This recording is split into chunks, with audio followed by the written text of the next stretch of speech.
Ignition sequence start. 6, 5, 4, 3, 2, 1, 0. Liftoff. We have a liftoff.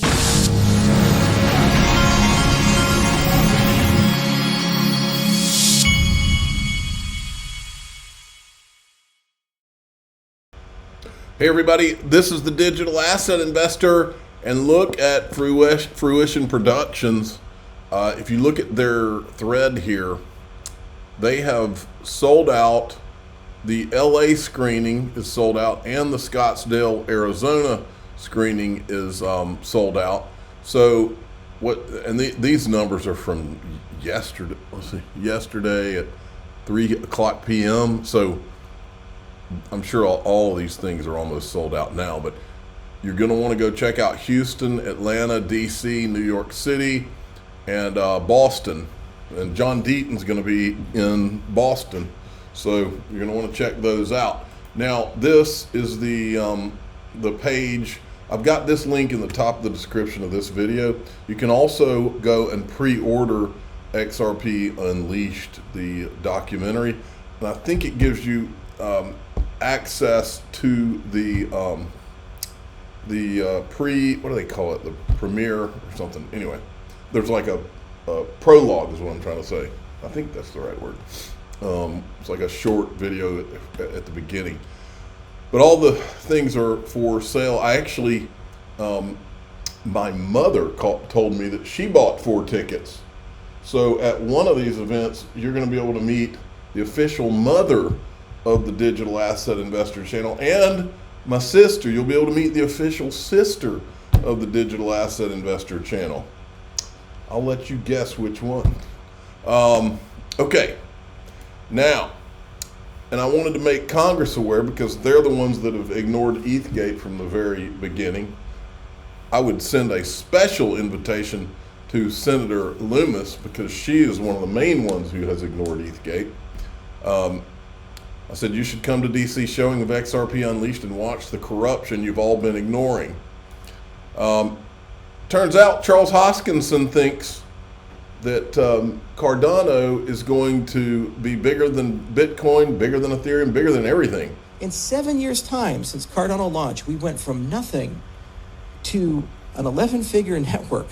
Can anybody, by the way, point me to how the Cardano, the ADA, was distributed from the very beginning? I mean, we know all about the hidden disguised whales at ETHgate, but we also know that Charles Hoskinson was there at Ethereum, and we know that his company is called Input Output Hong Kong.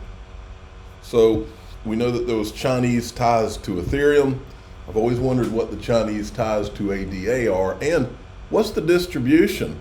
How much did he get? How much Cardano did he get in the beginning? With millions of people and the largest research. And was it a securities transaction? Group in the world, and the passion of the young. And where's his lawsuit? People. And in another decade's time, we'll be larger than Ethereum. And in another decade's time, we'll be larger than Bitcoin. And in another decade's time, the majority of governments in the world will run on our infrastructure because they trust it. That is what thinking in decades gives you. In 7 years' time since Cardano launched, we went from nothing to an 11-figure network with millions of people and the largest research group in the world and the passion of the young people. And in another decade's time, we'll be larger than Ethereum. And in another decade's time, we'll be larger than Bitcoin. And in another decade's time, the majority of governments in the world will run on our infrastructure because they trust it. That is what thinking in decades gives you. In 7 years' time since Cardano launched, we went from nothing. I got went in a loop there. Okay, look, here's Putin talking about digital currencies. I want to come up with the discussion of the use of digital currencies in investment developments by BRICS member states, inside the group, and also in the interests of other developing and emerging economies with good prospects. And we are to come up with a toolkit that will be under the supervision of the respective BRICS institutions. All right. They'll adopt digital currencies for investments. Now check this out. This is important. Ripple appointed former FDIC chair Sheila Bair to its advisory board for the upcoming RLUSD stablecoin. Sheila was recognized by Forbes as one of the world's most powerful women. She served as FDIC chairman from 2006 to 2011 and played a crucial role in the financial crisis. And then you got this from Smoke. We're putting it all together for you here, folks. We're adding 2 plus 2. Stablecoins will serve as the United States defense for, I've told you 1,000 times on this channel, Ripple's non-ordinary company, XRP's non-ordinary digital asset. Stablecoins will serve as the United States defense for the US dollar status as a global reserve currency in response to de-dollarization. 99% of stablecoins are denominated in USD, reinforcing the dollar's influence in the digital economy. USD also dominates FX reserves, international debt, and loans in the SWIFT network, further cementing its role in global financial infrastructure. As stablecoins gain regulatory clarity and adoption increases, they will help sustain the dollar's relevance in a rapidly changing global market, countering the effects of de-dollarization. Soon after the BRICS nations reveal their new payment system, U.S. stablecoin regulation will follow. And here's the chart. This is all that you need to see about what the plan is for stablecoins in the United States. Check this out. This is short-term U.S. Treasury holdings. 1, Ireland. 2, Luxembourg. 3, Cayman Islands. 4, United Kingdom. 5, Belgium. 6, Tether. If that doesn't scream to you government operation, it's in a long list of governments that own treasuries. But this one random thing, Tether, was allowed to go on. And so look at this. This is and then this is the long-term U.S. Treasury holdings right here.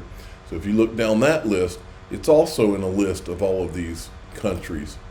If you go now, I want to show you so you can see what the plan is. The plan is to have all these private entities possibly have let a bunch of these private entities create stable coins, and you're literally creating many countries to gobble up all of your treasury bills and prop up the US dollar and prop up the value, the idea of treasury bills. Just announced today a large number. This guy right here, by the way, is Brendan Berry, head of payments from Ripple, and he was being interviewed by Paul Barron, who went to Ripple Swell. Just announced today a large number of different partners who will be going live supporting RLUSD. And these are digital asset exchanges such as Bitstamp or Bitso, as well as exchanges within the Middle East and Southeast Asia, as well as leading market makers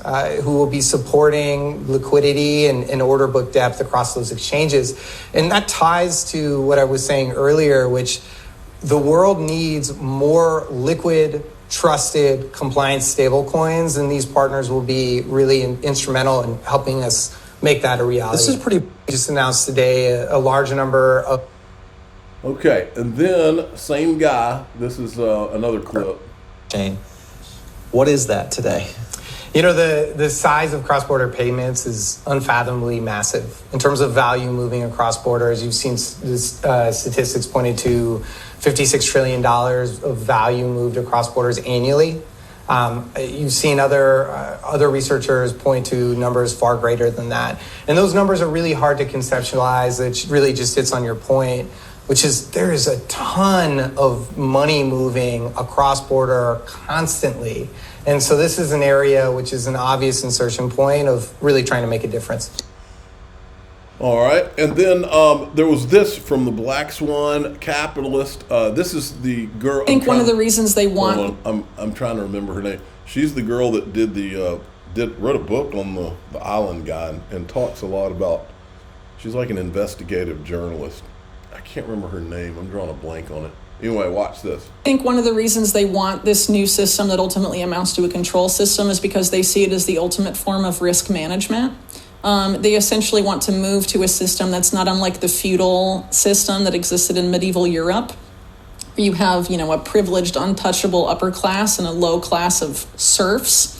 But if you implement a system this way with the technology they're using and all of that, you don't have to worry about peasant rebellions. You can manage the risk of the underclass. So you surveil them constantly. You can turn their money on and off. You can turn their access to services and really anything else on and off as well under the digital ID functionality. It's a way to keep people in line in a way that didn't exist in feudal Europe and under that model. But they're clearly moving to that model, and it's interesting because the UN essentially admits that. They talk about the acceleration of the adoption of all these of all this digital infrastructure is exacerbating the wealth gap and making the billionaires even more wealthy. But the billionaires and the bankers are the people that are designing all these UN policies. People, like Mark Carney, Mike Bloomberg, Bill Gates. All of these guys are the ones influencing these policies more than anyone. They admit that they're exacerbating the wealth gap, but we're full steam ahead on these policies anyway. So, they're obviously going to keep exacerbating it. And a lot of those guys that are designing and maintaining the technology or deciding what it does are going to be in a very different class than the rest of us who are, having this system imposed upon us. We're not the ones designing it. We don't have a stake in the stakeholder capitalism model. I think one of Okay, now in DAIXRP.com, here's what we're going to do. There's some behind the scenes that I couldn't show out here of the XRP from community night down at Swell.